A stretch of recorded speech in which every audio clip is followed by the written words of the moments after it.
నమస్తే welcome to Mahi media. Sandhya theatre వద్ద జరిగిన తొక్కిసలాటలో మహిళ మృతి చెందిన నేపథ్యంలో సినీ నటుడు అల్లు అర్జున్ పై చిక్కడపల్లి పోలీసులు కేసు నమోదు చేశారు. ఆయనతో పాటు సంధ్య థియేటర్ యాజమాన్యం పైన, అల్లు అర్జున్ సెక్యూరిటీ సిబ్బంది పైన భారత న్యాయ సంహితంలోని సెక్షన్ 105 హత్య కిందకు రాని ప్రాణ నష్టం కేసులో పెట్టే సెక్షన్ అండర్ 18(1) ప్రమాదకరంగా వ్యవహరించడం ద్వారా వేరే వ్యక్తులు గాయపడేందుకు కారణం కావడం వంటి నాన్ బెయిలబుల్ సెక్షన్ల కింద కేసులు నమోదు చేసినట్లు central zone DCP Akshansh Yadav తెలిపారు. ఈ తరహా కేసుల్లో నేరం రుజువైతే గరిష్టంగా 10 ఏళ్ల దాకా జైలు శిక్ష పడే అవకాశం ఉంది. గతంలో సల్మాన్ ఖాన్ పై పెట్టిన ఐపీసీ 304 సెక్షన్ బిఎన్ఎస్ లోని సెక్షన్ 105 తో సమానం.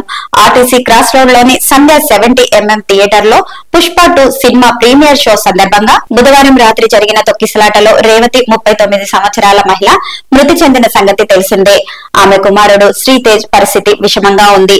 ఈ తొక్కిసలాటలో మరికొంతమందికి గాయాలయ్యాయి. ఈ ఘటనలో పోలీసుల వైఫల్యంపై విమర్శలు వెల్లువెత్తాయి.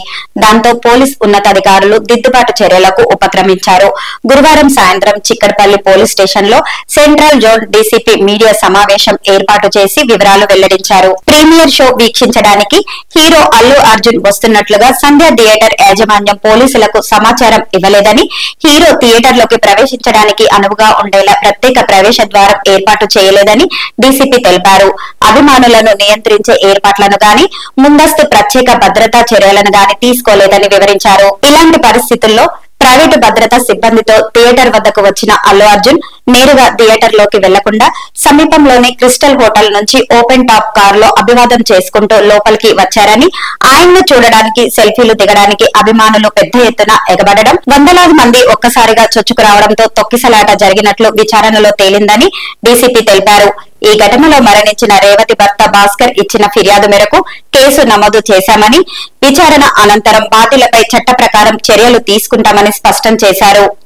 కాగా రేవతి మృతదేహానికి గురువారం సాయంత్రం పోస్ట్ మార్టం పూర్తయిందని చిక్కడపల్లి ఇన్స్పెక్టర్ రాజు నాయక్ తెలిపారు. మృతదేహాన్ని వారి కుటుంబ సభ్యులకు అప్పగించామని వివరించారు.